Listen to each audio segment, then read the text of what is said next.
साल 1990 से 2024 राम मंदिर विवाद का वो दौर जब राम मंदिर के नाम पर गोलियां चली, दंगे भड़के, राम जन्मभूमि परिसर पर आतंकी हमला हुआ और रामलला कोर्ट भी पहुंचे।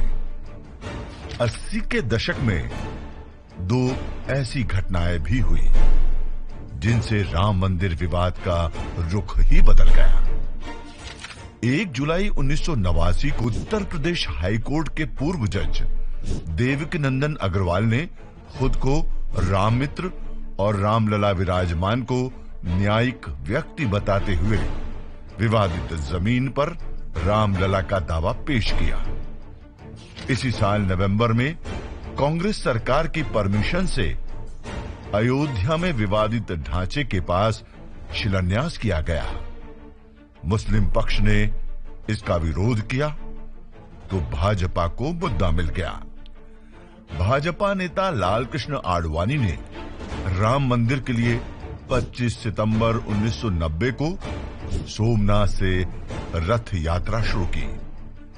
20 अक्टूबर को इसे अयोध्या पहुंचना था, मगर बिहार में रथ यात्रा को रोक आडवाणी को गिरफ्तार कर लिया गया। इससे अयोध्या में जमा कार सेवक उत्तेजित हो गए। 30 अक्टूबर को कुछ जत्थों ने विवादित ढांचे में घुसने की कोशिश की। तत्कालीन मुख्यमंत्री मुलायम सिंह यादव की सरकार के आदेश पर पुलिस ने भीड़ पर गोलियां चलाई। 16 कार सेवक मारे गए। 1991 में यूपी की सत्ता में भाजपा आई। उधर मंडल कमीशन की रिपोर्ट लागू होने से देश में अगड़ा बनाम पिछड़ा राजनीति तेज हो रखी थी।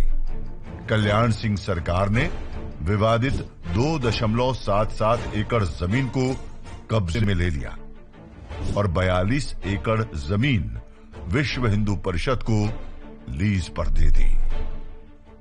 फिर 6 दिसंबर 1992 को वो घटना हुई जिसने अयोध्या की सूरत ही बदल दी।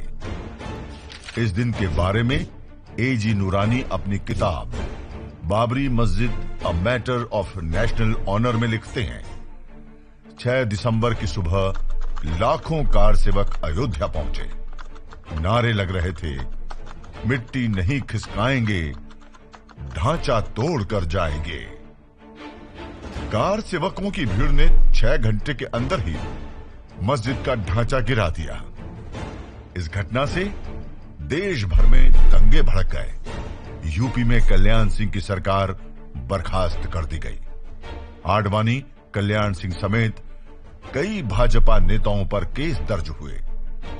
ढांचा टूटने के बाद रामलला को एक टेंट में रखा गया था। अगले 27 साल वो टेंट में ही विराजे। ढांचा गिराने की सीबीआई ने जांच शुरू की। अदालतों में केस खिंचता रहा और राम मंदिर आंदोलन का स्वर धीमा पड़ता गया। मंदिर आंदोलन की चिंगारी को फिर 10 साल बाद हवा मिली। साल था 2002। गुजरात के गोधरा कांड ने देश में राम मंदिर की चर्चा तेज कर दी। इसी साल इलाहाबाद कोर्ट ने राम जन्म स्थान स्वामित्व विवाद में सुनवाई शुरू की। 2003 में कोर्ट ने एएसआई को सर्वेक्षण का आदेश दिया।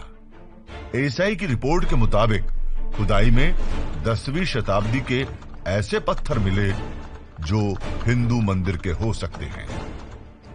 2010 में इलाहाबाद हाईकोर्ट ने विवादित जमीन को निर्मोही अखाड़े, सुन्नी वक्फ बोर्ड और रामलला विराजमान में बांटने का फैसला सुनाया। लेकिन 6 महीने बाद ही सुप्रीम कोर्ट ने इस फैसले पर रोक लगा दी और राम मंदिर से जुड़े मामलों में खुद सुनवाई करने का फैसला किया। 2014 लोकसभा चुनाव में भाजपा बहुमत के साथ सत्ता में आई। सुप्रीम कोर्ट की कार्यवाही भी तेज हो गई और 2019 में सुप्रीम कोर्ट की 5 जजों की बेंच ने अयोध्या राम जन्मभूमि मामले में अपना फैसला सुनाया। 2.77 एकड़ जमीन पर रामलला विराजमान का अधिकार माना गया। कोर्ट ने केंद्र सरकार को 3 महीनों में एक ट्रस्ट बनाकर जमीन उसे सौंपने का आदेश दिया। साथ ही केंद्र और यूपी सरकार को ये निर्देश भी दिए कि मस्जिद बनाने के लिए सुन्नी वक्फ बोर्ड को अयोध्या में ही 5 एकड़ जमीन उपलब्ध करवाई जाए। 5 अगस्त 2020 को प्रधानमंत्री मोदी ने अयोध्या में राम मंदिर का भूमि पूजन किया। निर्माण का पहला चरण पूरा होने के बाद अब आखिरकार वो समय आ गया जब 22 जनवरी को श्री रामलला मंदिर में विराजेंगे। राम मंदिर बनने की कहानी आपने पढ़ी।